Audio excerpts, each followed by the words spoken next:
Okay, what I'm going to talk to you about today is how important good posture is to everyday living and how poor posture can lead to issues such as neck problems, headaches, jaw problems or TMJ, lower back herniation or bulging discs, upper back burning, and muscle pain. Okay, so starting from the top down, a lot of people have what's called a forward head posture. So your ear is supposed to be in line with your shoulder. Most people are here. Now, once you're in that position here, it actually kind of juts your jaw forward, which can lead to jaw problems or TMJ. Now, when you're here and you want to look straight ahead, you have to extend your head, basically. Now, there's an occipital nerve back in here, which comes up into your forehead. So a lot of people with a forward head posture say they have headaches in their eyes or their foreheads or temples, as well as back in the muscles, your suboccipital muscles. So the first thing you want to do is to stretch those suboccipitals with a chin tuck, just gliding your head straight back. It's almost like you want to give yourself a double chin. Okay? You're going to hold that for a couple seconds. You could do it standing up, you could do it sitting down, you can even do it lying on your bed with like a rolled up towel behind your skull. Just tuck your head into it. You should feel a stretch right in that area over there. Okay?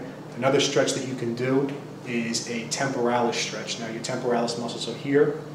Okay? What you're going to do is just take two fingers, put them in your mouth on your bottom jaw, and you're going to pull down, opening your jaw up. You're going to hold that for about 10 seconds.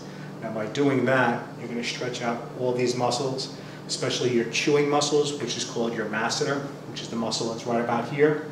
If you chew a lot of gum, that can cause headaches. If you stress a lot and you grind your teeth, that can cause some headaches, as well as keeping a forward head posture. So first thing is correct your forward head posture. Tuck your chin. If you have to, stretch your temporalis muscle by gently pulling on your bottom jaw. Okay?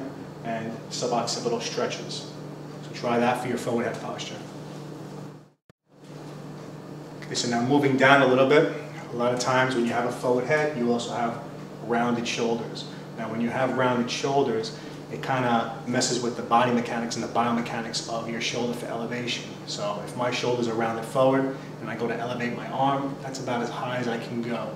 Okay? And that's what it's creating is impingement at my shoulder.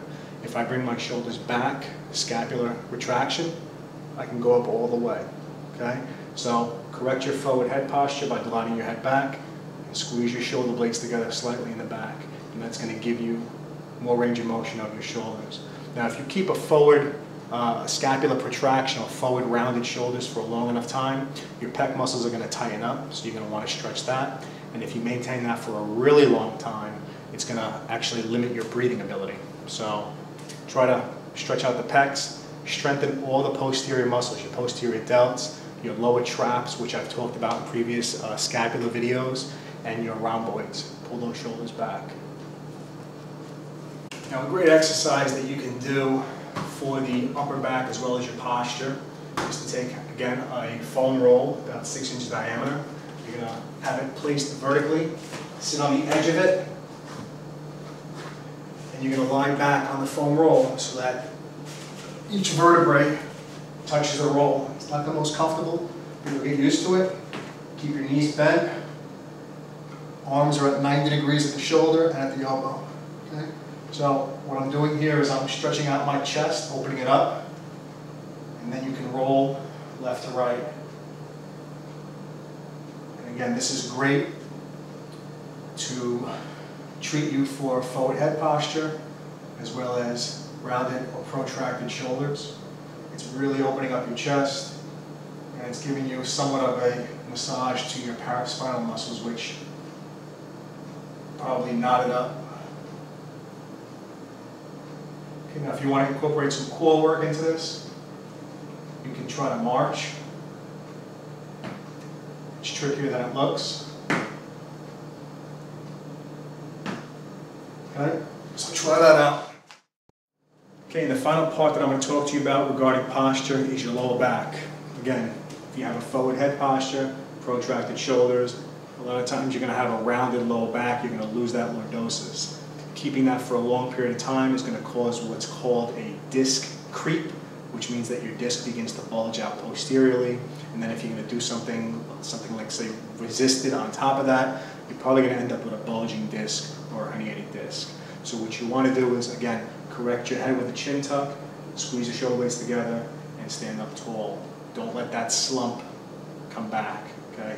You're really up tall. Now, for the lower back, if it begins to hurt, you can do some of the exercises that I've spoke about in the past. Lateral shift correction if you have a bulging disc, spinal decompression from a pull-up bar, prone propping, cobra stretching, and go into exercises such as the kettlebell swing, which is great to build endurance of the low back muscles, kettlebell rows, which are great to maintain a static low back position while you're doing the upper extremity movement. Now, one more point regarding your lower back. If you do go into deep squatting using kettlebells, what you want to watch out for if you're watching a client or if it's yourself is the mobility of your spine. So when you go into a deep squat, your mobility might only allow you to go this far, and then you begin to round out your back. You want to stop before your back gets involved. You want to keep your back as straight as you can, go down as low as you can. Once that lower back, the vertebra hinges, and you lose it, you don't want to go any further, because that repetitive motion is going to cause some low back problems. So either elevate your heels while you're doing a squat, or just stop just shy of that hinge, and that'll protect your low back and prevent any injury.